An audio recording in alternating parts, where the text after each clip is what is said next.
Start the clock, big dogs. We're live. Hey, how about you, everybody? Welcome into the Auburn Live call-in show. I'm your host, Jeffrey Lee, Senior Recruiting Editor for Auburn Live on 3. Today is Sunday, April the 27th, 2025, and we are wrapping up the NFL draft weekend. Some news for Auburn, both in the draft and shortly following the draft. A lot of news for the Auburn folks. We're going to talk about NFL draft. We'll talk some football, some basketball, some baseball, some softball, some freaking golf. There's like 6 or 7 people on the corner that want to talk golf. Phone, yeah. I'm looking at you, big dog. I'm looking at you. One of the golf tag. Oh, I know. It was very impressive. We're going to talk whatever you want to talk about. So go ahead and get on the phone line, 701-779-9585. Here to do it as they always are. Mr. Cole Pinkston, Sir Alan Head. How about you, boys? How about you? How about you, everybody? Did Jeffrey just jump on a trampoline? What just happened? No. I got me a new chair, though, for real. Was that what it was? Oh, yeah, look at you showing off. Oh, did you run by Office Depot? Ooh, no, man, this is straight Amazon, big dog. I don't leave the house if I don't have to. You know look, what? Man, COVID changed shopping for forever. I dated myself a little bit saying that, didn't I? Just a touch. Oh, Office Depot, are they even in business? I think so. If you'd have said Pier 1, you'd have dated yourself. But Office Depot still is there. Pier 1 used to have that. Well, I say that because everybody buys things online now. So that's what I mean by dating myself. Yeah. No, COVID changed shopping for forever, man. Once people realized that Amazon could bring it right to your door. Yeah. Done. Dating yourself is not a bad thing, Cole. Everybody does it. Oh.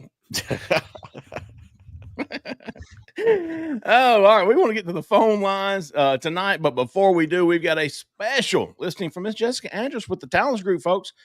If you're looking for a home in or around Auburn, Opelika, Lee County, you know where to find her. Give her a call, 334-704-4442. Tonight, we got a special listing, man. This is fantastic. I love these listings. I'm a land man myself.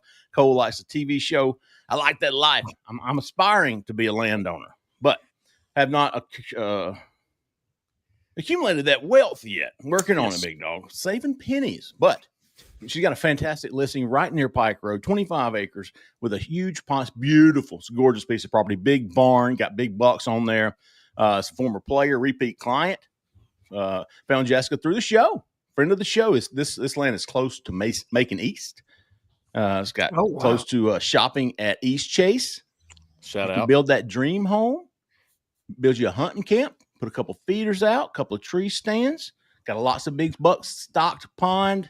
It's what I would want right down the interstate from Auburn, folks. Give her a call if you're interested. 334-704-4442. A lot of fours in that number, Mr. Allen Head, but she's a freaking 5-star realtor. This is what 5-star realtors do, folks. This is a fantastic listen, though. Give her a call, 334-704-4442. As always, tell her we sent you. Jeffrey. Yes, sir. As a graduate of Macon East. Oh, I do appreciate the shout out. We don't get that very much. I think even Elba definitely gets more press than Macon East on this show. Well, Alvin Henderson. Okay, let's just throw that out there. There's a reason why. Other than that, unless there's a flood, I doubt Elba's getting a shout out, man. I'm going to be honest with you on that one. But yes, there's a flood. But it just is what it is. But listen, as my grandfather used to say, buy as much property as you can. It's the one thing they will never make more of. I am looking. Hey, Zach, can you throw that picture back up there one more time? I was reading.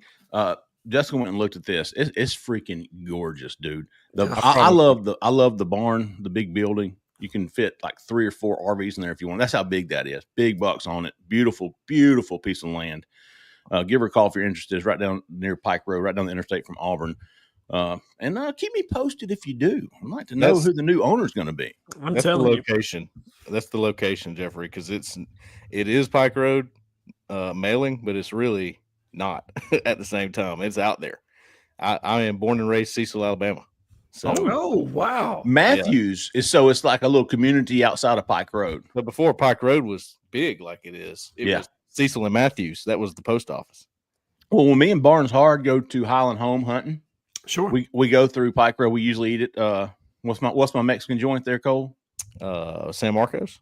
San Marcos. Cole's is a what? A Souls or something? I like Soul better. I like them both, but I like Soul better. Okay. I thought you were going to tell me you were eating at the Subway when you get off there at the Pike Road exit. Ain't nothing wrong with a gas station Subway, big dog. I'm telling you. But it's beautiful country through there. Once you get off the interstate there at Pike Road, all the way through 231 to 331, Yes. it's just gorgeous all back down through there. I actually saw a piece of property come up in Luverne. If it wasn't such a drive, I would love that. That's what I want to be. But I got to start small, man. 20, 25 acres is right up my alley. So I can understand where this might be a popular item for some folks. Give her a call, folks. Jessica Anderson with the Challenge Group, 334-704-4442. All right, folks, before we get to the phone lines, some news from this weekend, the NFL draft. A lot of people love the draft. We saw Travis Hunter become the number 1 overall draft pick, correct? No, Cam Ward. No, I'm sorry, Cam Ward. Yep. Travis was number 2. But we saw Jarquez Hunter going the 4th to the Rams. Yes. We saw Jalen McLeod KLS going the 5th to the Chargers, and Jalen McLeod going the 6th to the Jags, and then several undrafted free agents. Let me just run these down. Philip Bleedy with the Titans, Dorian Mausi with the Vikings, Jason Jones with the with the Ravens, Rivaldo Fairweather with the Cowboys, Eugene Asante with Miami, Oscar Chapman with the Vikes. Oh, Peyton Thorne, good for you, big dog, with the Cincinnati Bengals. Yeah. Great 80s band. Who else was this? Isaiah Rakes with the Tennessee Titans. Robert Lewis with the Vikings. Austin Keys with the Vikings.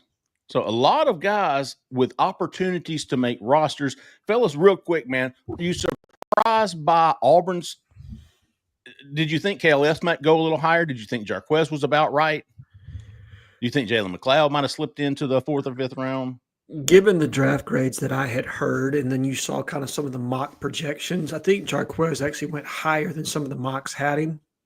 But that's about the range of where I thought him and KLS would go. Hey, Jarquez is a damn good back. He is. He is, right?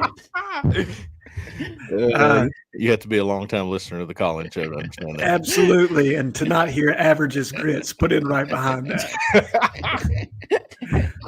Oh man! And by the way, let me give Jeffrey Lee some props here, because that is one of the most talented things I have ever heard, to put "Walk Like an Egyptian" by the Bengals and Peyton Thorne in the same sentence, my man. So good on you there. That's good podcasting. But no, I think Asante not being drafted probably is the one, because you thought he had some special teams value for you late in the draft, and that's typically what you start drafting when you get around bottom end of the 6th, 7th round. So that's probably the one. Good for Jalen McLeod. You're talking about a kid that was productive. Yeah, I love seeing him get drafted, because it wasn't like when he went to the combine, or he's not one of those guys that's a workout warrior, right? But when you watch him on tape, it pops. I mean, a guy that was able to play multiple positions. He played off-ball linebacker this year, was still able to generate 8 sacks. He's going to struggle some because of his size, so he's going to have to be featured probably as a 3-4 outside linebacker / hybrid at the next level. But Jacksonville likes to use undersized players, specifically with their pass rush. So I think it's probably a good fit. But good for that kid. I was happy to see him get drafted. But 3 Auburn Tigers being drafted, that's kind of what I had predicted. I had Asante over McLeod, but I liked the pick and where McLeod went. Cole, do you see this changing in the years to come? I was looking through the roster. I'm thinking about putting together a little. These are the most NFL relatable guys on Auburn's roster right now. I've tried to do that before. It just didn't have a lot of picks. I mean, even Jalen McLeod, and I was looking at him going, your size doesn't translate. It just doesn't. But he is everything about, the motto that I use, never pass on a playmaker. That is it. It doesn't matter. He is a playmaker. He makes plays constantly. Very quiet, 13.5 tackles for loss and 8 sacks last year. Would y'all have had that pegged on him for this last season? The sacks, yes. The 13.5 tackles for loss, no. I did not remember him being in the backfield that much. But, I mean, he was wreaking some havoc at times for sure. I think he would have had more, Alan, if he was playing his natural edge most of the time. Agreed. He was playing, I think PFF says he has somewhere in the ballpark of 130 snaps, 150 snaps as a traditional linebacker. So, at any rate, I think that helps him in the NFL. I think he can play that in certain packages, not all the time. So I was impressed by that pick. I thought maybe he would slide a little later and maybe Asante would be picked. Yeah. But Hunter was the one that I was a little bit surprised about because there were some other backs ranked higher than him when I was looking at some of the mocks. And that's the way, if you've ever wondered how, I don't think I'm, showing you anything bad here with the rankings. If you ever wonder how they put it together, they go one by one at position. They say, okay, this is the best running back. This is the next best running back. That's exactly how they do it in the draft. So that's the reflection there from recruiting rankings to the draft. And he superseded his ranking, I believe. So many times he's done that in his career. He did it again on the draft. So no Auburn player. When's the last time Auburn had a player in the top 3 rounds? Top 3 would be Derek Tank Hall. Bigsby. Yeah, no, Derek Hall. Derek Hall number Tank 2. Bigsby, Derek Hall. Yeah. Was Tank in the same draft as Derek? He was. I think he went in the 3rd round to Jacksonville, and that Derek went 2nd round to Seattle in that same draft. So the most recent highest draft was Derek in the 2nd. Yes. Which was what? Was the last first rounder Igbenogany? Yes. Igbenogany in the 2020 draft. I think 2023 would be Derek Hall's draft. Yeah. He was going out. See, Derek was going out when he was coming in. Is that right? Yes. Derek didn't play under Hugh. Yeah, No. that's right. But he loved Rock. And He I don't did. know And how that. He played for Rock. Rock was with Harson's staff, remember? Oh, that's right. The last year. No, the last 2 years. He was a GA or something. Analyst. And Analyst then he first went. year. Yeah.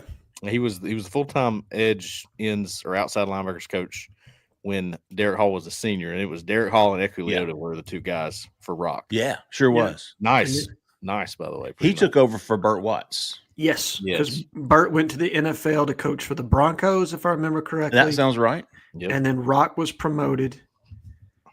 God, Burt hated college football. He was my neighbor. Like he literally lived across the street. And dude, he did not want to do anything but just coach. Yeah. And they were glad to get the hell out of here. Good people. Don't get me wrong. He was just just not his thing, right? Right. Yeah. You got to be a special kind of person to want to recruit in this day and age.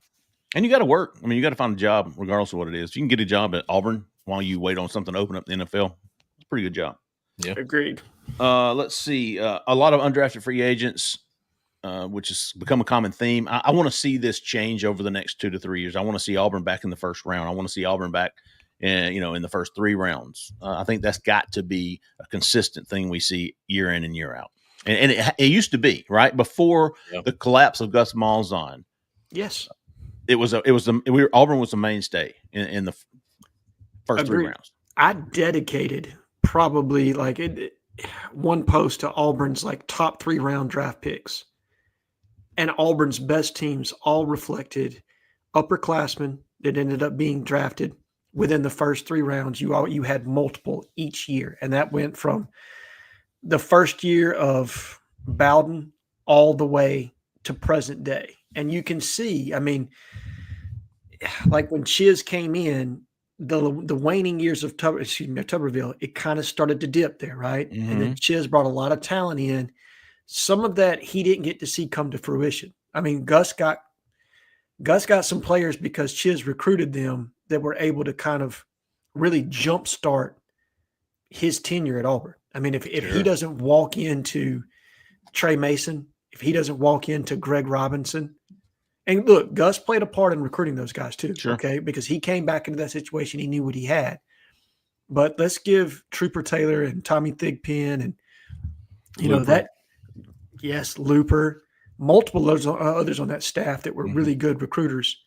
And then I thought Gus did a good job of blending some talent and brought in his own defensive coaches that landed guys like Rodney Garner, landing a Derek Brown, landing a Marlon Davidson. And then after that, it felt like the kind of cliff kind of fell off in Gus's tenure for how he was recruiting, and you weren't putting out the same level of NFL talent. And then the Harsin regime just never really took to flight, right? When was the last top 3 offensive linemen? Braden Smith. Sean Coleman was one, I believe. God, but that's so long ago. Yeah, and Braden was after Sean. Brady's like ready to Yeah. retire, right? I mean, he's been in the NFL for 10 years. I think he's still starting right tackle for the Colts, isn't he? Greg Robinson was another one, but that was before Braden, right? Yeah, Greg and Sean were right behind each other. So Greg played left tackle Gus's first year. He goes to the NFL and was like a top 5 pick. Yeah. Um, Number 2 or 3, something like that. right. And then Sean Coleman came in and started for the next 2 years, I think, and ended up being drafted in the 3rd round by the Cleveland Browns. Just makes you look back and go, wow, how good was Hugh Null? Really good. Was offensive line ever an issue with Hugh Null? No. Now, did he always get top end guys? No, but he picked guys, and we've talked about this, right? Offensive line is the most developmental position on the field. Okay. If you're recruiting to your needs and you're picking athletic players that can be developed, and he did that better than anybody. Your Marcus McNeil's, your Ben Grubbs, multiple other guys that ended up getting drafted and playing. Jeremy Lindsey. Yes. And I'm not just all SEC guys. He took walk-ons and made all conference players. The unfortunate thing about that is you can't do it if you don't have someone in front of them to help them along, right? Agreed. And my goodness, it's been such a cycle of trying to get back to where, okay, we have starters, we have to develop everyone behind him to eventually become starters. Like getting to that point is a years long transition, and there's been so much turmoil. It's impossible to get there. We know our opinions on this. Not everyone agrees, and that's fine. I think they're getting closer to that than they have in years right now. I could not agree with you more. I really like the plan. I know that people love to give Jake a hard time on the board. Okay. We have several corner posters that are dedicated to just giving Jake a hard time on the board. That's what they pay their money for. That's what they pay their money for, right? Yeah. Hey, to take out their frustration on Jake Thornton. But he has done a good job, in my opinion, of layering depth within that room, given what he walked into. If you go back and look at the composition of the roster when he got there and how many portal players they had to add and how they're continuously kind of waning off of that as they cultivate and develop high school talent in that room, I think next year will be a really big year for Jake, because that will be 3 full recruiting classes and a transition class underneath his belt. And they've retained the ones that they've wanted to this point. I don't think they've lost anybody that this staff wanted from the offensive line room. So it should start to pay dividends next year with these guys that are homegrown within your system that you have brought in specifically to play underneath you. And you're really probably about 2 full more years away from seeing that in full. But I think next year is going to be a real good indication of, have we recruited the right kind of players? Because if you haven't, then you really are behind the 8 ball. Hey, another guy, man, I don't know how I forget. Bo Reese Dismukes, man, who just was honored with, I think he's going to have a Walk of Honor. I think he's a Tiger Trail Walk of Honor inductee this year. Look, Jeff Grimes recruited some dudes, man. Jeff Grimes was good too now. Yes, Jeff Grimes was good too. Yes. Yeah. I mean, he recruited Sean Coleman. He recruited Greg Robinson. He recruited Reese.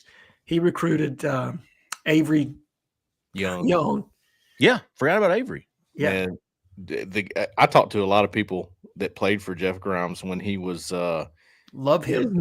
When his name was being thrown around, head coach. It was being thrown around a little bit. And they almost started like a GoFundMe. Like, how can we make this happen? Like, he needs to be Auburn's head coach. I mean, they believed in it that much. It was like, that says a lot to me. Technician and developers, Hugh Null, Jeff Grimes are at the top for this century. Yeah. I mean, you know what I mean? Since the turn of millennia. Agreed. I'm trying to think of who Dye's longtime offensive line coach was. He ended up becoming Neil. He ended up becoming the coach at UAB. Neil. I'm no help here. Sorry. No help.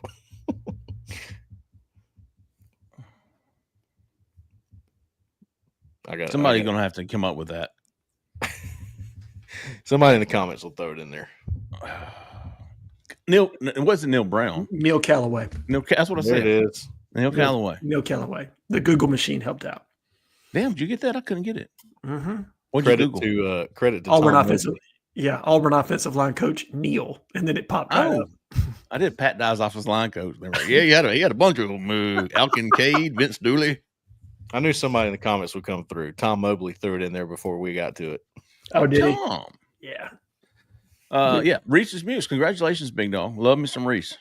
Good for him. Fantastic. I miss the offensive line, folks. I miss it. Alex Kozan. Throw him out there. He finally signed. He's there. Pride of Colorado. Yes.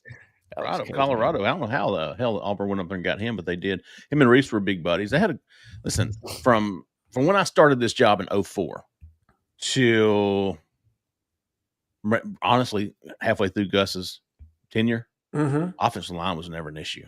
No. Mm-mm.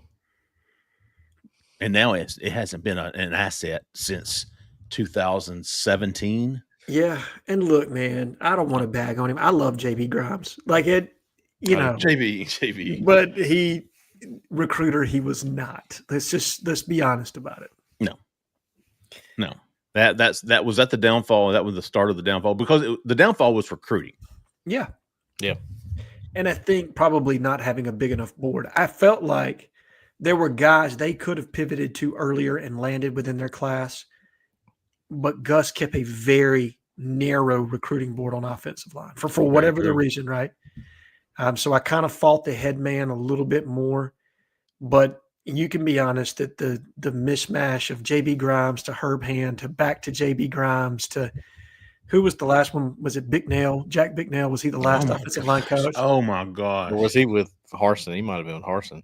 No, he was the last year of Gus. Yeah, you're right. Will Friend was the Harsin regime. That's right. And Bicknell, didn't he come from the Steelers or something? He had coached at the Steelers. He had previously been at Ole Miss underneath. Okay. Who was the offensive line coach that became the head coach there and later worked for Kirby? Hughes buddy. Matt Luke. Yeah, Matt Luke. Matt Luke. Hughes buddy. He sure is. Boy, we are. Can y'all hear the gears turning in our brains here? For sure, man. You can tell I've been baked out in the sun today. Is Luke at Georgia now? No, he's actually at Clemson with Dabo. Clemson. So he was at Georgia maybe a year ago. He was at Georgia about 3 years back and then decided he wanted to take a hiatus. Had just needed a break from college football, understandable, and then came back underneath Dabo last year. Okay.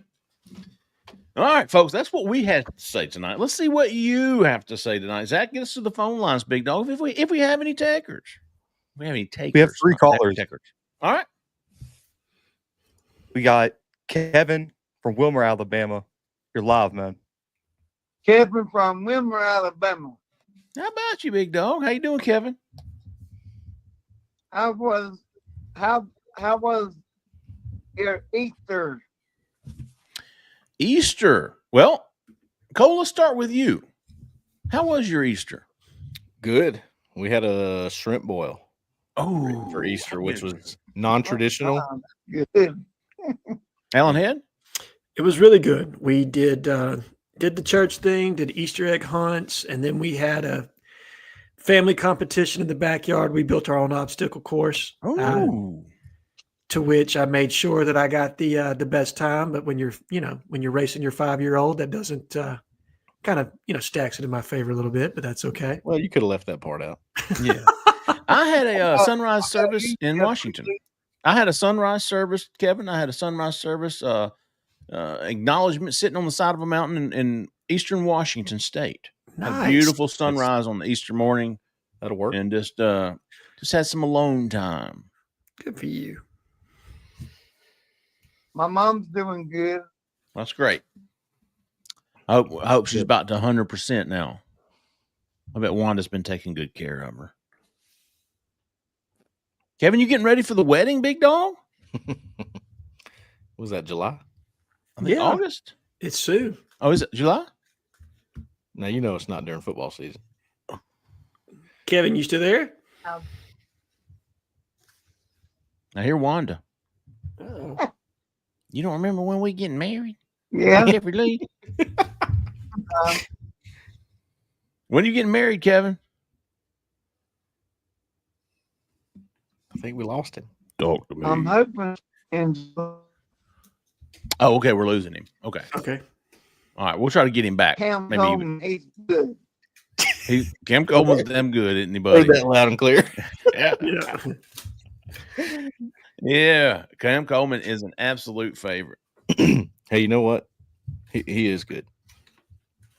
Yeah. He's great. Let's be honest. The Jarquez Hunter's really good. Damn good. Well, Cam he- Coleman's great. He will have Elite. this year. 30? Did he say 30? How y'all guys doing? Hey, Wanda. Hey, Wanda, when are you getting married? well, we're wanting to do it in July. Okay. Cole had it written down. He got it circled on his calendar. Up in Coleman still, or are you going to move it down South Alabama? At the beach, I think. Oh, I thought it was going But to be yeah, Coleman. his mom's doing really good. She's at home, and we're glad of that. Good. Good. I Yeah. think I'm guessing we still gonna have it on the football field. Whereabouts? at Coleman. Oh, At- Coleman? Coleman, Alabama. on Coleman, Fairview yeah. football field. Or In North Fairview. Alabama. Fairview. Coleman or Coleman? Coleman. Coleman's in North Alabama. Yeah. That's where Kevin, he went to Fairview. Fairview's in South Alabama. That's Fair Hope. Yeah. Yeah, Fairview's in North Alabama. Is Kevin from North Alabama? Yes. I thought this Yeah. whole time he was down in Mobile somewhere. Where the hell is Wilmer, Alabama? That's where he lives now. But where he was from originally, yes. Because Yeah. if I remember correctly, they wanted to do it at the football stadium. Am I right on that? At Fairview. Yes, at Yeah. Fairview.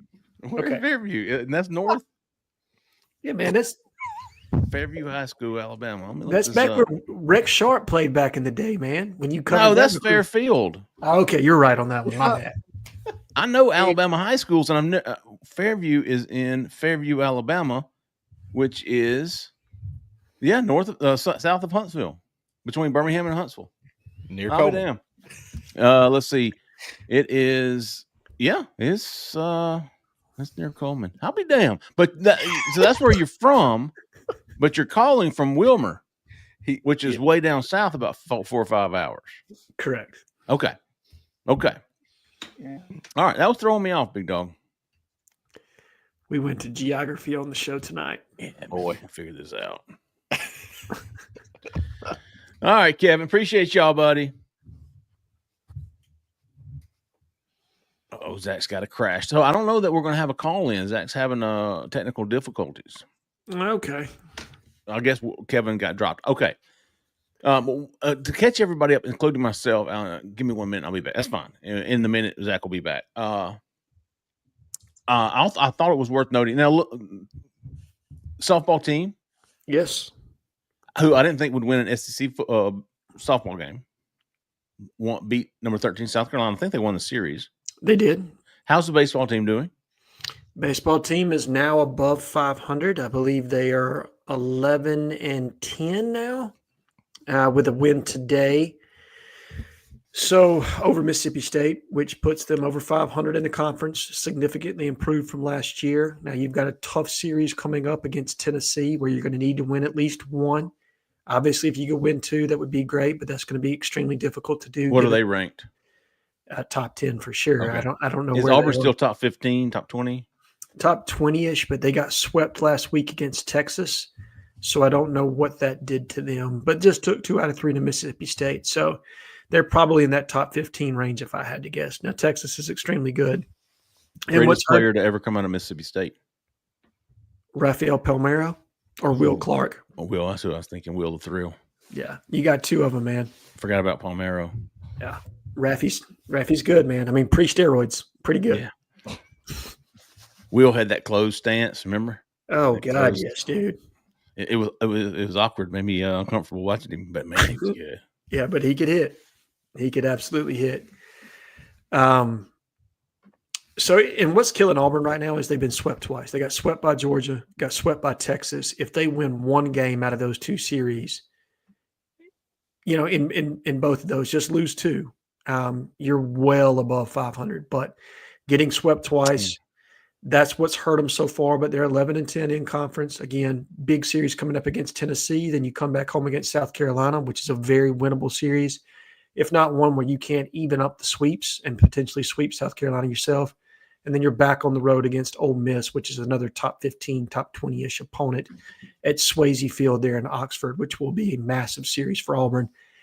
Depending on how these break, that could be the series that determines whether or not Auburn has the ability to host a regional. So, because given who they've played at this point, Auburn's RPI is way up there, and being over 500 in the conference. If they can finish with about 16 victories, which is doable, I think they have the outside chance of hosting a regional there at Auburn and potentially a super regional, contingent on how it all shakes out there. Are you keeping up with the golf?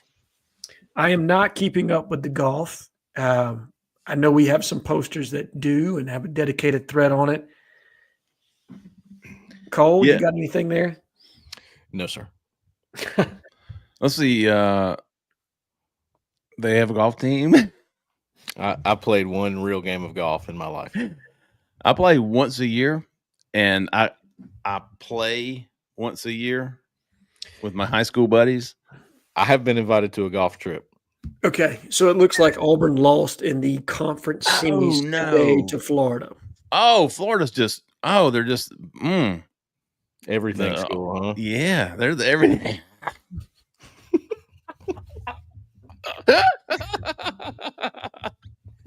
Don't do it, man. Don't do it. Florida is just the thorn in Auburn's side. My goodness. It's Keith Niebuhr. Blame it on Keith. I know. Man, Florida wasn't a problem for Auburn until he left. Listen, Keith was due, man. He covered Harsin, and then he covered the beginning of Napier, which is very similar to. Yeah, he needs some wins. Now Cole's frozen up. We're having all kinds of technical issues tonight. Look at that. And he's going to come back, and I guarantee he's going to be shaking his head. He's going to be doing this now. Hey, remember, he was complaining about a Starlink. He was. See, look at him. He's all serious now. All good. What else is going on in the world of sports? Hey, how about the basketball transfer portal? Auburn about done there? Yeah, I think probably and definitely another big. If they could find the right one, I think they would take a combo guard, somebody that could give them time at the point and at the two. At least that's my opinion, and kind of asking around. It's going to have to be somebody that's willing to come in and play in combination with Tahai Pettiford should he return. And I think that's probable right now, given some of the projections in mock drafts and some of the early feedback. I think some of the European players are going to push Tahai down to where he's going to be late first, early second. And with the commitment in NIL that I think Auburn is prepared to provide him, it wouldn't make much sense to stay in the draft if that's the true position that he's going to be in. Now, if he gets a guarantee to go at like number 20, then he's gone, and it's completely understandable because that's about about $4 million, maybe $3.5 million per year. And I'm not sure Auburn can match that number. Maybe they could, but I just think his size is going to create some issue for him. And the fact that he hasn't been a true point at Auburn yet. Now, he, at times, right, he was absolutely the lead facilitator and the lead guard. But I think a full year being dedicated to that, improving his assist numbers, showing his ability to control the pace of a game. Turnovers. And then, he only averaged, I think, 11 points per game this year. Seeing that scored average go up, which what I would anticipate to be north of 15, 16 points a game. I think seeing that and his assist numbers go up, turnovers go down, would be extremely beneficial to him and his draft stock and probably push him up to a top 15 type player because his size isn't going to change, but can you show those other parts of your game are developed and nuanced? And if he can do that, I think that'll really help him specifically as well as an athlete as he is, because that's what's going to surprise some teams going to see him up close and his vertical. I mean, it's insane, man. Like it for his size to be able to jump the way that he can, as bouncy and as coordinated as he is, as athletic as he is, you just don't anticipate that from someone his size sometimes. So that's going to catch somebody off guard. But I think putting the finer parts to his game together becoming a more complete point guard will really help him in his development and where he's projected in the NBA draft. So another year seems more likely. But big man, probably a 4-5 type, and then a combo guard if you can get the right one. How many does Auburn have right now? Do they have 11? No, they've got 10. A big man would make 11. I think Bruce ideally would like to get to 12 scholarship players. Last year they rolled with 11, and I never want to take shots at somebody, but your 2 portal pickups in Turtle and the point guard that you picked up from Furman I forgot his name. JP Pegues. Yes, yeah. JP Pegues. They didn't play down the stretch, and you could really tell that the kind of style of basketball that Auburn wants to play, they want to get a lot of guys in, keep you as fresh as you possibly can, and go all out for 20 to 25 minutes. They couldn't do that.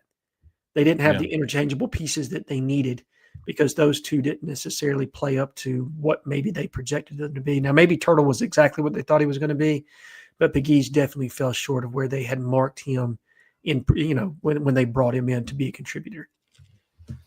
Zach is back in the back. Let's get us back to the phone lines.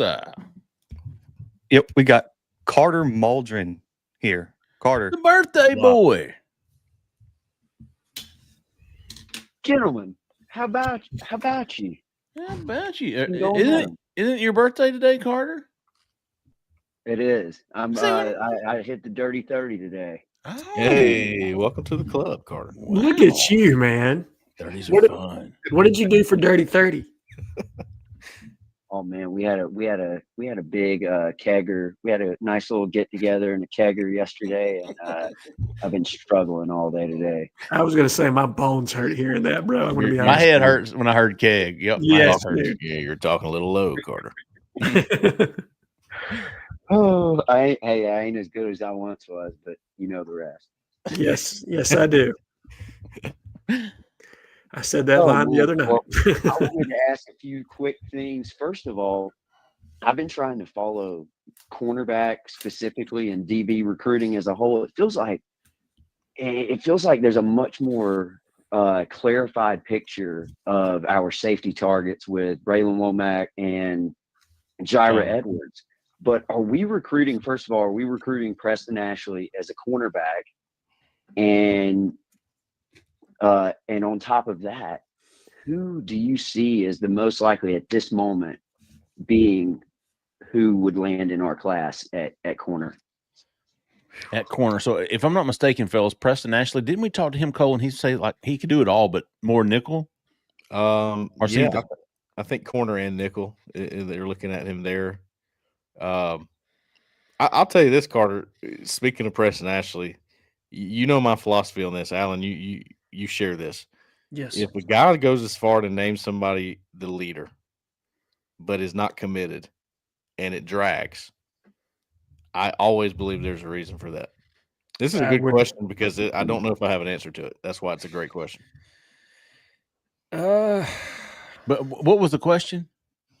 Is there a corner out there we would project in the class right now, basically? Well, let me give you some names. Maybe Jordan Thomas? Zion Gibson's a guy. Jordan Thomas is a guy. Caden Harris is a guy. Jordan Thomas, I think you just named him. CJ Hester's coming in for a visit. Jaden Broadnax has committed to Louisville. Probably try to get him back onto campus for a visit. Let's see who else they got on here. Caden Harris. Braylon Edwards is a guy. Who'd you say? Caden Harris. Caden Harris. He's going to announce. Yeah, not feeling that. And believe it or not, Vandy's what I've heard Vandy as well. What about Zion Gibson? Definitely a target. Can they flip him? That to me is the guy that I feel like Auburn wants to go all in on, if that makes sense. I'm with Carter on this. Quarterback recruiting feels very fluid right now because and I think official visit season will probably tell us more about where Auburn stands with certain candidates, but there's not one that I would circle right now and say, yeah, that's the guy. That's who I think lands in this class for sure.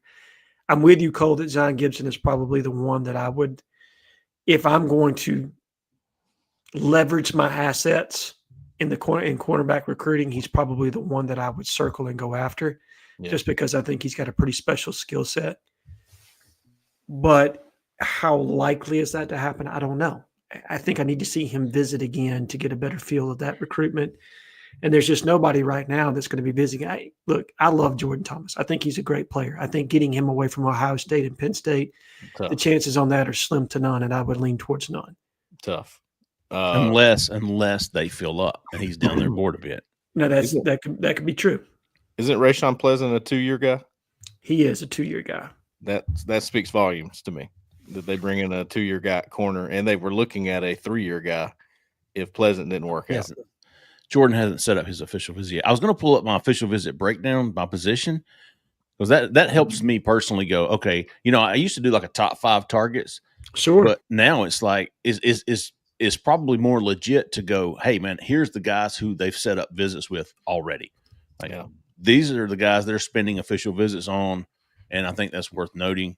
I think maybe I did. Let's look at Braylon. Let me see if I can find that story. Devontae Anderson is another guy, by the way, who has an official visit as a corner, I believe. Yeah, the RPM's got him trending big to Florida right now, but I don't know. I would love to pick Keith's brain to see where he is on their board. I actually have. I don't think he's super high on their board from last time talking to him, but he wasn't entirely sure. So we'll see there. I mean, in-state Florida. I have not seen that guy on campus yet. So that's the weird thing. Like, Jalen Waters told me that he set up an official visit. He's now committed to Miami. I've never seen him on Auburn's campus. A lot of these corners are like that. It's a weird. Carter, to me, asked such a great question because it's a question I've been asking. Like, well, sure, where are the names? Jaden Broadnax is probably the one that's been on campus more than anyone, with the exception of Peters and/or the Brown kid has visited a couple times, right? The one that's likely to commit to Vanderbilt here relatively soon. Caden Harris was Caden there. Harris. Caden Harris, not Brown. I'm sorry. For A-Day. He was there for A-Day. Right. Broadnax. Okay, here we go. Interesting. That's freaking safeties. Where's my corner board? I don't think he ever put one out, man, because were there none set? Let me see what corners have set up visits, and let me go to their profile and see. So let's see, Chauncey Kennan. There you go, Chauncey Kennan. Like that. That's a new name to me. We haven't heard much about this kid. He's set up. Let me share this. Let me share this, Zach. He could be committing in the near future before he ever makes it to his official visit too. And I'll just stay on this page going down to Chauncey. So here's some of these visits. Let me see if he made my list, and I'll pull up my list. Let me go down here and see where my position breakdown is. If he made it. Yep, there we go. Cornerbacks. 7. Kari Adams. These are guys who had set up. These were the first guys to set up official visits to Auburn. Kari Adams. Yep. And Chauncey Kennan backed off, right? Did he commit to Penn State or something? No, but he might. Yeah, I think he's rescheduled his OV for Auburn. Okay. Brody Jennings a big thing happening right now is a lot of schools pushing the guys they feel the best with to commit before official visit season. Of course. Happening a lot. Auburn. There you go, Cole. There's your Devontae Anderson. I think I said Covante, but Devontae Anderson is a guy for sure. Mm-hmm. There's your Jalen Waters. Mm-hmm. So you've got Jalen Waters, Devontae Anderson, Caden Harris, Jaden Broadnax. Both of those guys will be committed before the revision. Brody Jennings from Florida, Chauncey Kennan from Florida, Kari Adams from Maryland, and those are your 7 that are on the list right now to official visit. And Harris is one. Like, I know that he's a Tennessee kid, but him committing to Vanderbilt is meaningless to me. I think if Auburn has a good year, they can go back and flip that kid if that's who they ultimately decide that they want. So I wouldn't get concerned about that one, but I do think the cornerback and running back might be the 2 most interesting positions to me that I don't have a great feel for. I'll give you one, a name that we'll probably be talking about more down the stretch than we are right now. Is an in-state guy from Booker T in Tuskegee, Dylan Purter, who is committed to LSU. I think if Auburn gets in that one heavily, they're going to have a shot. Jeffrey and I talked about him on a podcast not too long ago. If there was somebody that wasn't being discussed in state, who would you throw? And that was the name that both Jeffrey and I said, hey, I just felt like he was at Auburn not too long ago. circle this one because this is one I think Auburn could get involved in, especially if, it doesn't pan out with some of your what I would consider probably their tier 1 targets at corner right now. And I, we all kind of feel good about Marquez Daniel, who is his teammate over there, landing with Yes. Auburn at the moment. So if that happens, you could see it more. I think he is a target for Auburn. We haven't talked about him much, and he doesn't have an OV set that I know of. But I do think he will become a bigger target, a bigger talking point for us. I'll put it that way. You think they can get him in for camp? He's local enough that he might show up to do that? Probably, yeah. Okay. I think they're to the point now where they want to watch him camp, but I think if they haven't offered him, they probably will soon. Because it's back open for coaches to go on the road right now, which I think coaches are going to be out of the facility in the next week and on the road seeing. I mean, I just posted on the board. Vontrell King Williams was seeing Seven Cloud, the Georgia JUCO D-line commit. Yeah. We're about to get some new names. We're about to get some new buzz from coaches going on the road. You will find out who is important when they go and see somebody. Agreed. And especially at positions where we don't feel as comfortable about who exactly is on the board. I think that'll definitely narrow things down for you. There was several guys Auburn wanted to see in the spring right now, in the spring evaluation period. Then again, you're going to have another cycle coming after camps in June. You're going to have more coming in the season. So a lot of these are just early guys. I mean, God, the recruiting calendar is pushed up so much now. I mean, it's like why is our board not complete? It's freaking April. The calendar change really screwed things in a lot of ways. I think we have all these OVs, right? I mean, some weekends have like 20 guys. Mm-hmm. I just don't foresee that being the case. I think there was a rush to get OVs scheduled.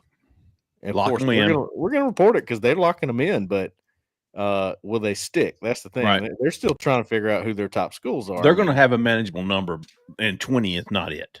It's almost like the kids were not ready for this rush, and the coaches are going, well, shoot, you don't have long, man. You don't have long at all.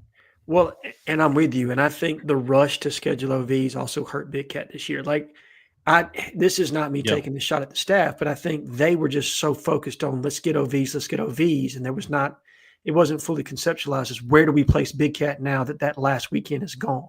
Yeah. 3 weekends have at least 14 official visitors scheduled right now. Friday, May the 16th through the 18th. I guess May the 16th through the 18th, they have 14 scheduled right now. May the 30th through June the 1st, 16.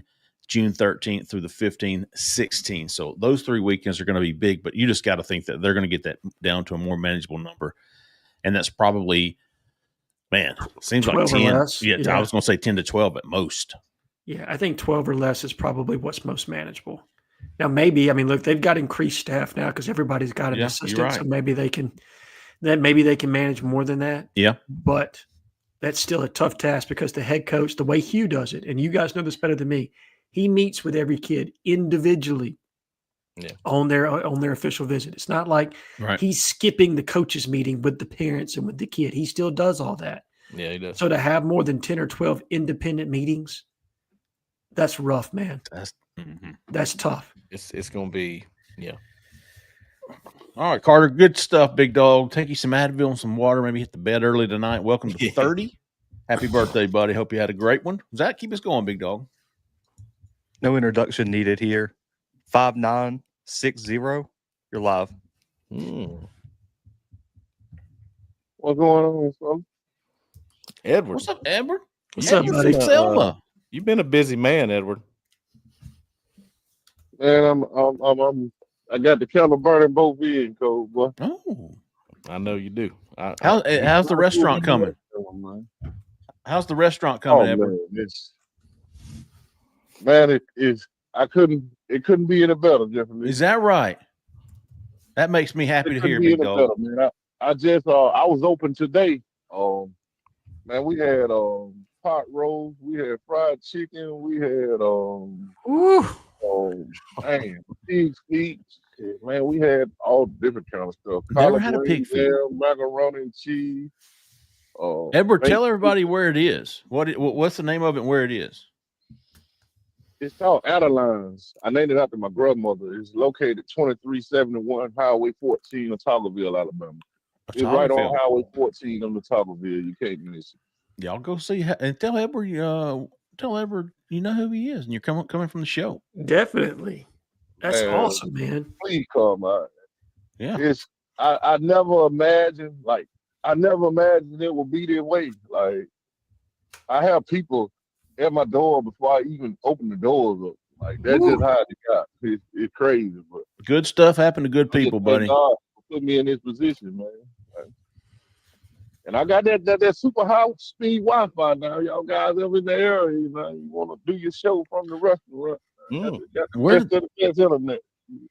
You won't freeze up down there. I promise you, you won't. Cole just sent out a picture, Edward. Yeah, we're gonna throw it up. Mm-hmm. Where is that from, Cole?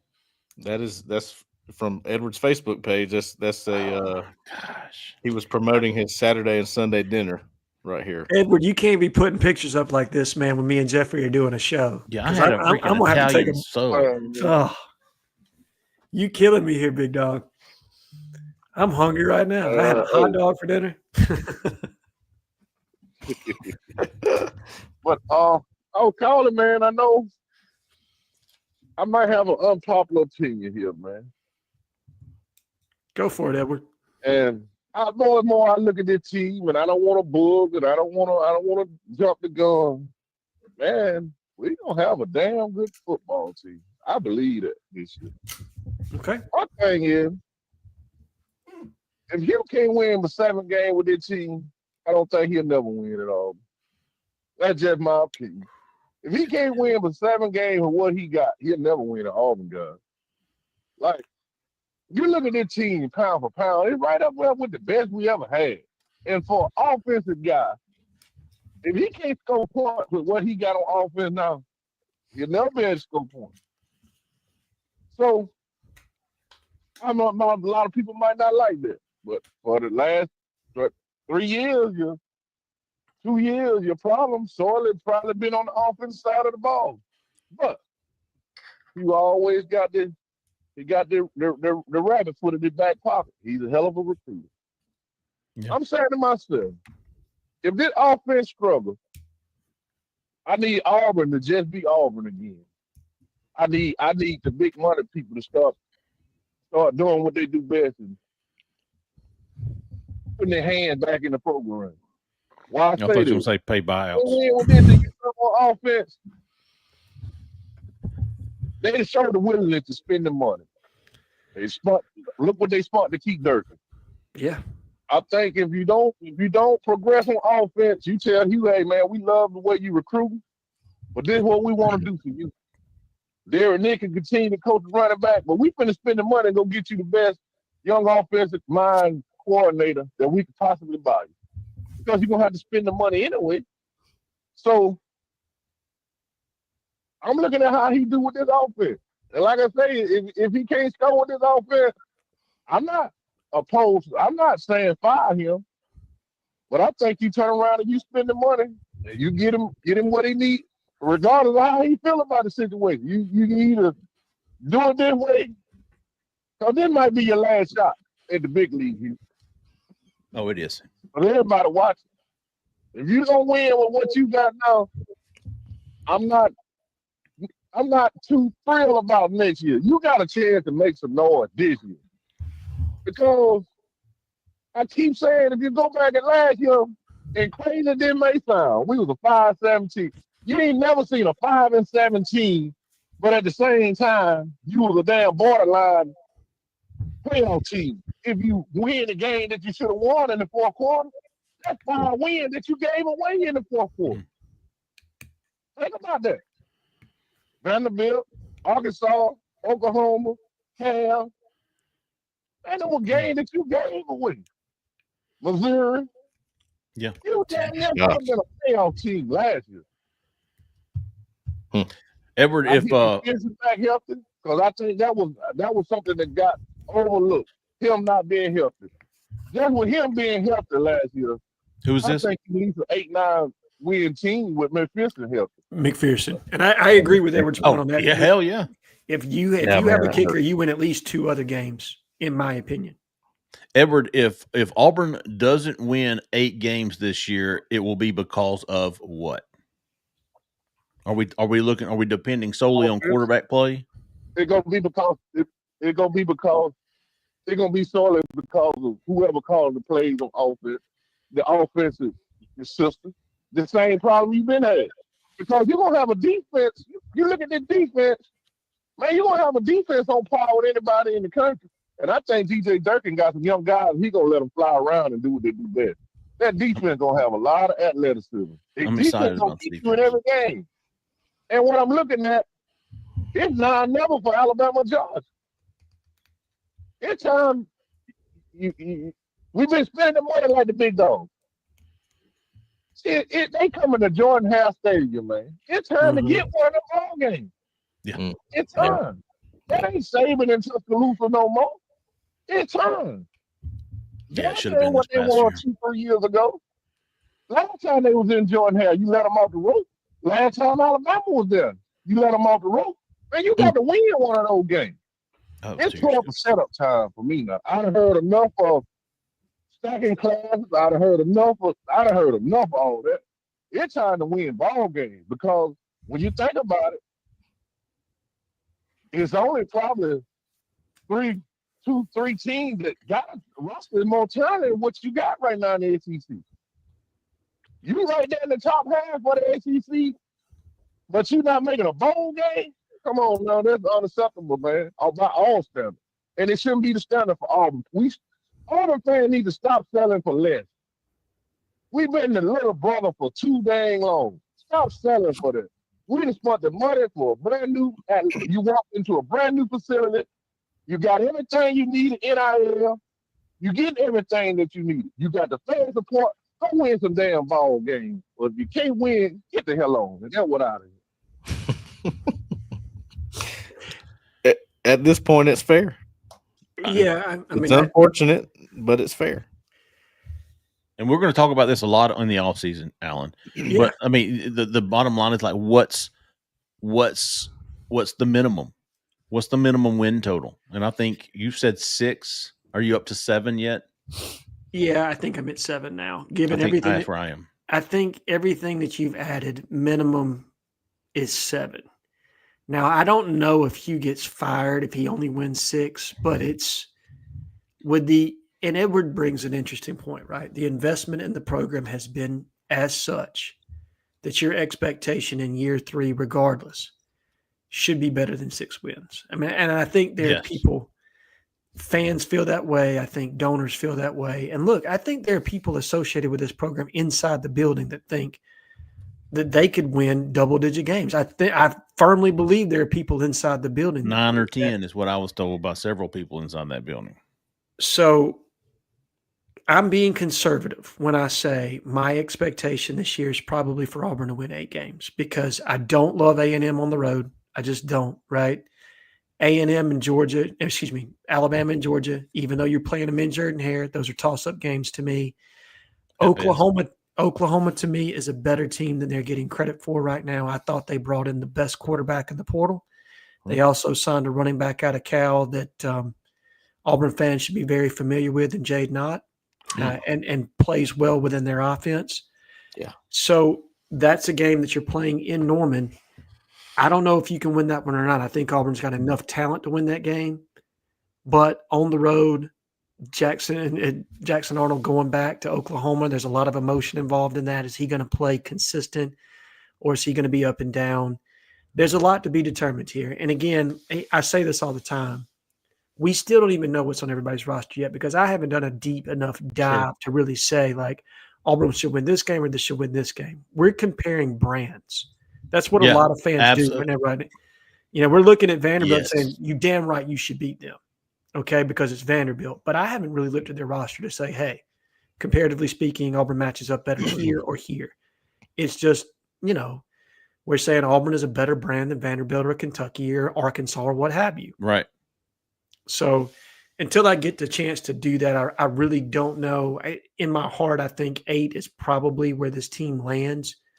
If they won more than that, I wouldn't be surprised. If they lost more than that, I wouldn't be surprised. But as far as Edwards' point of expectation, I think he's right. The bar has been raised, and Hugh does need to show some trajectory. He needs to show some upward trajectory here this season where you give people some hope that this is really turning around. Cole, we've had this, it seems like for the past 3 seasons, it's been the same debate in the off season is how important is the quarterback going to be to this team? Is that going to be the difference between 7 and 9 wins, 6 and 8 wins? Well, is it as important as I think it is? Because I think it's absolutely just number one priority for me. I go against the grain a little bit on that, like Edward does. That's why I like Edward. Yeah, he was talking about the play calling, wasn't he?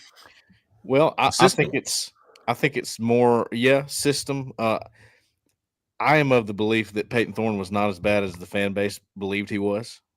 I will get raked over the coals for that, and that's fine. Let me get in line over there. Feel free. It's just an easy. He's the scapegoat, right? It's the easiest person to see. It's low hanging fruit, right? Right. I just think it's the lack of understanding of the whole picture, and not saying you don't understand it, Jeffrey. Just it's when you really dive into it and you look back to the arguments that Peyton Thorne and Hugh Freeze were having. There are so many times too when the camera would pan onto Peyton Thorne after a play that looked terrible, and he'd have this look on his face as if, I cannot believe he was not where he was at practice the other day. What is this? Right. Where Hugh Freeze is going the same thing. And a lot of times they agreed on this. And then when the disagreements came, when Hugh Freeze expected him to be more of an out-of-the-box thinker. Sure. But you didn't work on that in practice. That's not how you did it. In practice, you said, this is the read. This is how we're going to do it. So he did it. Well, I guess of all the quarterbacks Hugh Freeze has had, it's like there hasn't been a problem with anybody else except Peyton Thorne. All right, well, I go back to exactly. So, have you ever heard Hugh Freeze say anything about Peyton Thorne's skill set? Yes. You've heard him say that he's a good leader? Yes. You've heard him say that he has a good mind and understands the RPOs? I've heard him also say he's too much of a thinker, but go ahead. Okay, well, what has he ever said about his arm? Or his running ability? That would be zero. That's all I've heard about. That's all I've heard about Jackson Arnold and Deuce Knight is about their arm and their skill sets. I haven't heard anything that much other than Jackson Arnold is smooth with the RPOs. I've heard that. Okay. What the difference to me in those two players is not so much. I mean, yes, skill sets are different. I think Jackson Arnold probably has a higher talent ceiling than Peyton Thorne.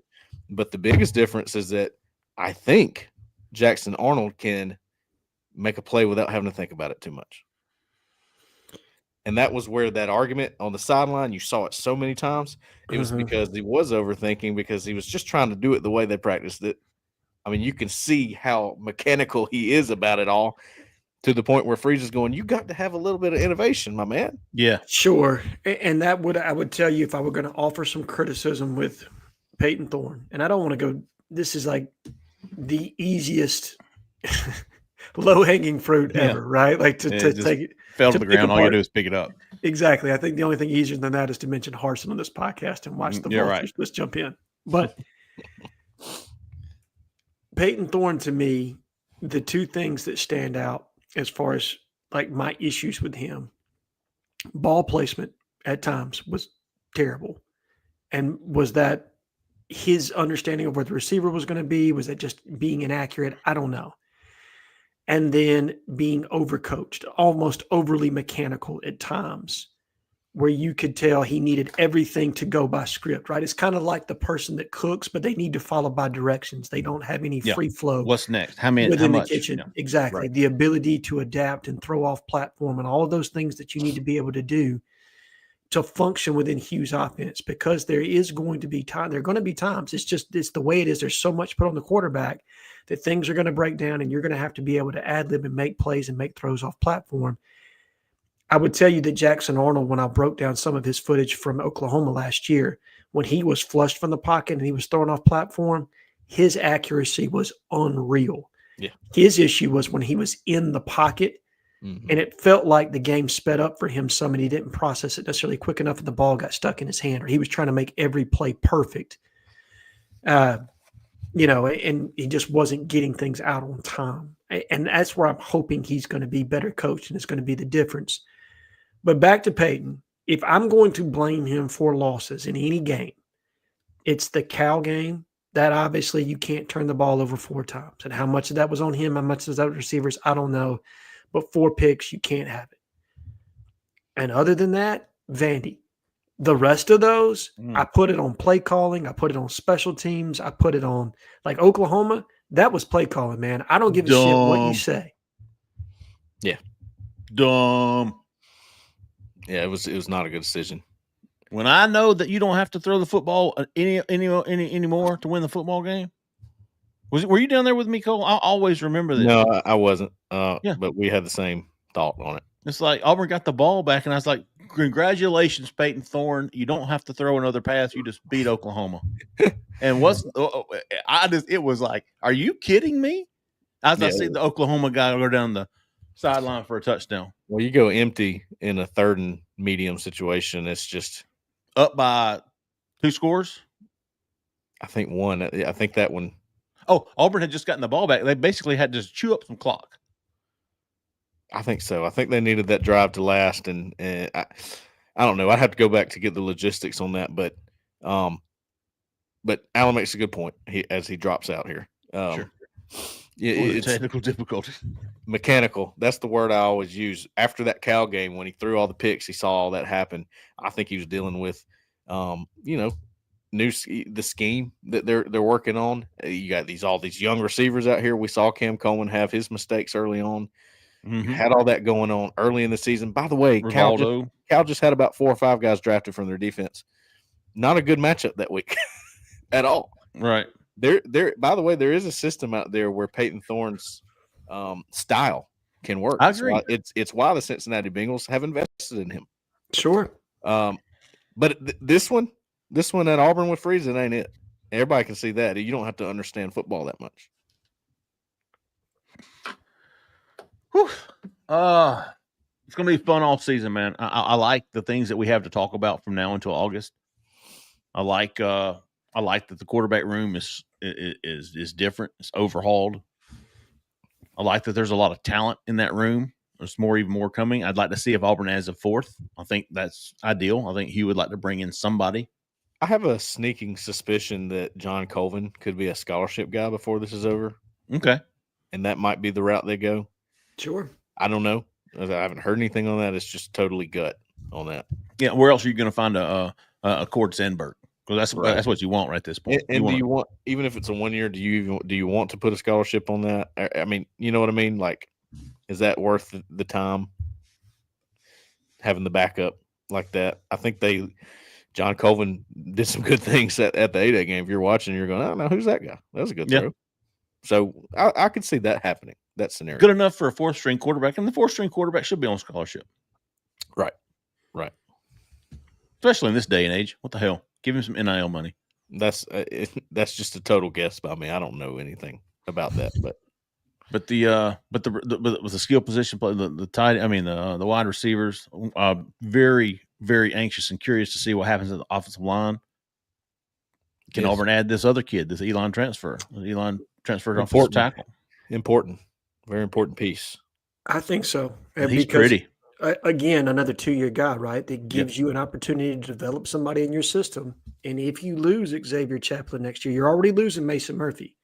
But this gives you a guy that you can bring along behind him, along with TJ Johnson, to have somebody there that's got experience within the system that's probably more ready to play than some of your other young tackles that you've recruited, specifically maybe Ty Buster or Brody or somebody of that nature.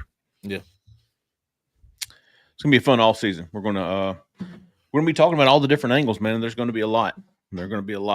Ashton Daniels is coming in. We've got Eric and Derek coming in from Selma, down there near Otagoville on Highway 14. Go check out Edward. Yes. You got portal additions coming in. James Ash, Jay Hardy. Oh. Rayshawn Pleasant. Yes. I love the Pleasant kid. Caleb Me Wheatland. too. Yes. Yeah, man. We'll see how good the way I phrased it when I was talking about post spring portal additions was finishing touches. I don't think there's a whole lot you needed to fix. I think you needed to add finishing touches. In my opinion, you solidified the floor in the spring. That was what you did. It's not like you went out and added somebody that was going to raise the ceiling on what this roster could be, but you absolutely solidified the floor, specifically at linebacker and defensive line. And I think those were two places that all of us talked about. If Auburn's going to be better than they were last year, we needed to see some more layered depth at those two positions, and they went out and did it. Tight end, we'll see. I think that was the other one that all three of us talked about. Maybe there'll be some movement on that front. We don't exactly know just yet. Still expecting that Rico Walker goes, Okay. and that Auburn will try to add at least a depth piece there. Right. Which I would be surprised, and nobody should be surprised if you saw my comments on the board. But if Lando were the replacement for that, I would be utterly shocked. Me too. And I was told that he's got a do not contact tag. He went in. He does. I don't know if that was common knowledge or not. I didn't know that. Yeah, I think Right. Nick has put that out. Okay. Well, I don't think it's Auburn. I don't either. If I haven't heard anything like that. He just doesn't fit the need for what Auburn needs out of a tight end, right? Like Right. Landon's a fantastic athlete, but he's an oversized wide receiver. What does he give you in the tight end room that you don't already have? And Auburn's got a lot of jumbo wide receivers right now. I mean, Perry Thompson is a guy that's number 5 at wide receiver, maybe 4, maybe 6. I think that's to be determined as far as who's on the 2 deep. And I wouldn't put Landon above him. So I just don't know where he would feel a need for Auburn at all, because he's certainly not going to be an additional inline blocker for you. Well, we're going to be tracking it because there's a lot going on this last week. I mean, the transfer portal closed, I think it was Friday night at midnight. Yes.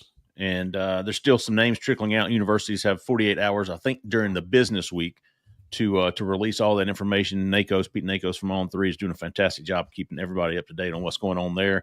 But we're going to see if anybody else shows up out of Auburn. I'd be surprised if it's not Rico Walker. We'll see if Auburn can. Carlos Murray, I believe, is the offensive tackle from. It's not Murray. Moore. That's what I said. Carlos Moore from Elon, transfer offensive tackle, visited. We'll see if they can bring in a tight end to replace if and when Rico Walker goes to the portal. Keep an eye on the basketball transfer portal.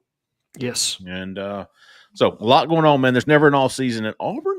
Never an off season at Auburn Live on 3. If you're not a member, go check us out. Auburn Live on 3. Use the promo code FRIEND for 50% off an annual subscription. Come join us. And don't forget, if you're looking for 20, 25 acres around the Auburn area, right down the interstate from Auburn, give Jessica Andrews a call, 334-704-4442. Tell her we sent you. All right, folks, that's going to do it, man. We appreciate everybody listening. We appreciate everybody watching. For Cole, for Alan, for Zach in the back, who stayed in the back, I'm Jeffrey Lee, man. Y'all stay at that left lane. See you.